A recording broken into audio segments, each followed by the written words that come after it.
इमरान खान के एहतसाब के बयानियों को एक के बाद एक धचका लग रहा है। पहले Ahsan Iqbal Narowal sport city reference में बरी हो गए, फिर मरियम नवाज एवनफील्ड रेफरेंस में बरी हो गई और आज वज़ीर आज़म शहबाज शरीफ और हमजा शहबाज FIA के मनी लॉन्ड्रिंग के मुकदमे में बरी हो गए हैं और ये केस खारिज हो गया है। लाहौर की खुसूसी अदालत ने अपने फैसले में कहा कि मुकदमे में कोई ठोस शवाहिद पेश ही नहीं किए गए। ये वो मुकदमा है जो इमरान खान के दौर में कायम हुआ था और शहबाज शरीफ और उनके बेटों पर 16 अरब रुपए की मनी लॉन्ड्रिंग का इल्ज़ाम लगाया गया था, मगर आज अदालत से इसी मुकदमे में शहबाज शरीफ बरी हो गए हैं। इससे पहले इमरान खान बार बार इस मुकदमे को ओपन एंड शट केस करार देते रहे और ये कहते रहे कि इसमें तो शहबाज शरीफ को यकीनी सजा होनी थी। ओपन एंड शट केस था, बच ही नहीं सकता था शहबाज शरीफ। इसने FIA के ऊपर खुद बैठ के और हमने देखा कि FIA में हुआ क्या है। 16 अरब रुपए के केसेस, FIA के केसेस और cases black and white cases, ये ओपन एंड शट केस था। मगर इमरान खान के अपने दौर में शहबाज शरीफ के खिलाफ किसी भी मुकदमे में कोई ठोस शवाहिद अदालत के सामने पेश ही नहीं किए गए और सवाल उठ रहा है कि अगर आज NRO 2 मिल रहा है तो इमरान खान खुद पौने 4 साल में कुछ साबित क्यों ना कर सके। हम आपके सामने इन्हीं अदालतों के फैसले रख देते हैं, इन्हीं केसेस में जो शहबाज शरीफ पर अंदरूनी मुल्क और बैरून मुल्क असासों के इल्ज़ाम पर सामने आए थे। आज लाहौर की जिस खुसूसी अदालत ने शहबाज शरीफ की बरियत की दरख्वास्त मंजूर कर ली है, इससे पहले उनकी अबूरी जमानत का मामला भी इसी अदालत में कई अरसे तक चलता रहा था। फिर अदालत ने जमानत की मंजूरी के अपने फैसले में केस की मेरिट्स पर अहम सवालात उठाए थे और अपने तफसीली फैसले में लिखा था कि यह बात नोट की गई कि इब्तिदाई तौर पर FIR में 25 अरब रुपए का जिक्र किया गया, बाद में FIR से कुछ शिकें खत्म करके इसे 16 अरब रुपए कर दिया गया। FIR के दूसरे पैराग्राफ में मुश्ताक चीनीवाला के एक खुफिया लेजर को सबूत के तौर पर पेश किया गया, मगर फिर यह दस्तावेज तहकीकात का हिस्सा ही नहीं बन सकी। शहबाज शरीफ और हमजा शहबाज के बेनामी अकाउंट को खुलवाने और चलाने के इल्ज़ाम के हवाले से तहकीकाती अफसर ने महज ज़बानी शवाहिद जमा किए। इसके अलावा 66 ऐसे अफराद के बयानात भी रिकॉर्ड किए गए जिनके चेक्स उन मुश्तबा अकाउंट्स में जमा हुए, मगर उनमें से किसी एक ने भी शहबाज शरीफ और हमजा शहबाज के खिलाफ बयान नहीं दिया। जहां तक शरीक मुल्जिमान के एतराफ़ी बयान का ताल्लुक है, ये एतराफ़ी बयानात पुलिस या FIA के सामने दिए गए। कानून शहादत के आर्टिकल 37 के मुताबिक ये बयानात शवाहिद के तौर पर काबिल कबूल नहीं हैं और ना ही दरख्वास्त गुजारों के खिलाफ इस्तेमाल हो सकते हैं। अदालत ने अपने फैसले में मजीद लिखा कि FIA ने 14 नवंबर 2020 को FIR दर्ज की, मगर 12 दिसंबर 2021 तक ज़िम्नी चालान ही जमा नहीं कराया। यानी खुद इमरान खान की हुकूमत में 13 माह तक FIR दर्ज होने के बाद FIA ने चालान ही जमा नहीं कराया था। अदालत ने अपने फैसले में मजीद लिखा कि FIR के मतन के मुताबिक ये इल्ज़ाम है कि एक सियासतदान ने पार्टी टिकट हासिल करने के लिए 14 मिलियन रुपए यानी 1 करोड़ 40 लाख रुपए का चेक जाती तौर पर शहबाज शरीफ को दिया, मगर FIR में उस सियासतदान का नाम तक नहीं लिखा गया जिसने चेक दिया था और ना ही पैसों की अदायगी के इल्ज़ाम के हक में कोई सबूत रिकॉर्ड पर है। इसके अलावा FIR के मतन के मुताबिक मज़कूरा सियासतदान ने तहरीरी बयान नहीं दिया, ना ही उस सियासतदान को गवाह बनाया गया।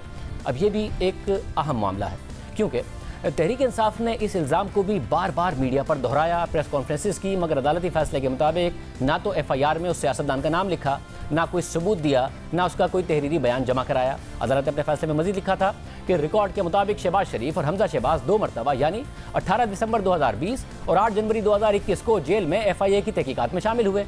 उस वक्त ये दोनों नैब के केस में गिरफ्तार थे।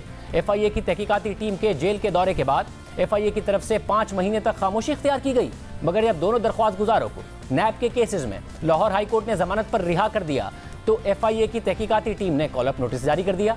बादियुन नज़र में इससे पता चलता है कि प्रोसिक्यूशन दरख्वास्त गुजारों को दोबारा गिरफ्तार करना चाहती थी। बादियुन नज़र में यह FIA की बदनीयती जाहिर करता है। अदालत ने अपने फैसले में मजीद लिखा कि FIA की तहकीकाती रिपोर्ट के पैराग्राफ नंबर 39 के मुताबिक 100 डिपॉजिटर्स तहकीकात में शामिल हुए, जबकि 64 के बयानात रिकॉर्ड किए गए और ये बयानात 67 करोड़ रुपए के डिपॉजिट से मुताल्लिक हैं, जबकि इल्ज़ाम 16 अरब रुपए का है। उनमें से किसी एक ने भी अपने बयानात में शहबाज शरीफ और हमजा शहबाज का नाम नहीं लिया, हालांकि उनके बयानात रिश्वत, किकबैक्स या कमीशन की तरफ इशारा तक नहीं करते। अदालत ने अपने फैसले में मजीद लिखा कि दरख्वास्त गुजारों की गिरफ्तारी से कुछ हासिल नहीं होगा। अदालती फैसले के मुताबिक ये बात भी नोट की गई कि दरख्वास्त गुजार 27 जनवरी 2022 से अबूरी जमानत पर हैं और उन पर जमानत के गलत इस्तेमाल का कोई इल्ज़ाम भी नहीं है। 2 या 3 तारीखों के अलावा दरख्वास्त गुजार अदालत के सामने बाकायदगी से पेश भी हो रहे हैं। बादियों नज़र में करप्ट प्रैक्टिसेस, सरकारी हैसियत के गलत इस्तेमाल, किकबैक्स और कमीशन के इल्ज़ामात को ट्रायल के दौरान मजीद तहकीकात की ज़रूरत है। इस मौके पर इन इल्ज़ामात के ठोस शवाहिद दस्तियाब नहीं है। दोनों दरख्वास्त गुजार शहबाज शरीफ और हमजा शहबाज पहले ही इसी तरह के इल्ज़ाम का लाहौर की एहतसाब अदालत में सामना कर रहे हैं। ये तो था FIA के केस में शहबाज शरीफ और हमजा शहबाज की जमानत कबल अज़ गिरफ्तारी का तफसीली फैसला, जिसमें केस के मेरिट्स पर सवाल उठाए गए।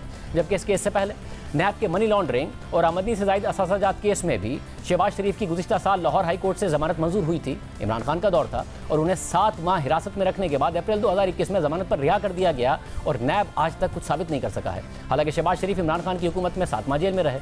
उस वक्त 27 सफ़हात पर मुश्तमिल जमानत के तफसीली फैसले में लाहौर हाई कोर्ट की 3 रुकनी बेंच ने लिखा था कि अदालत जमानत बाद गिरफ्तारी में आज़ादी के उसूलों पर आंखें बंद नहीं रख सकती। शहबाज शरीफ का केस मजीद इंक्वायरी का मुतकाजी है। उनके अकाउंट में TTs आने का कोई सबूत नहीं दिया गया और ना ही उनके ख़ानदान के अफराद का उनके ज़ेर किफ़ालत होने का कोई ठोस सबूत फराहम किया गया।